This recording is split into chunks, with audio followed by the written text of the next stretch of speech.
Patuloy naman daw po ang monitoring ni Pangulong Bongbong Marcos sa epekto ng habagat. Ayon po yan sa Malacanang.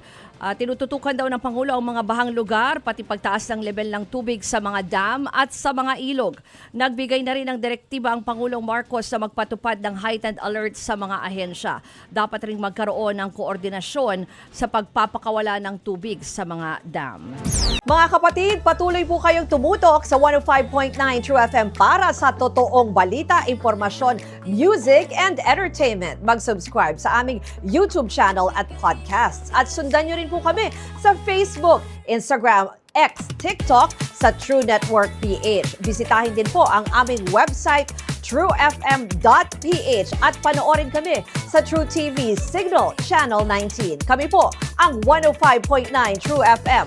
Laging true sa'yo, kapatid!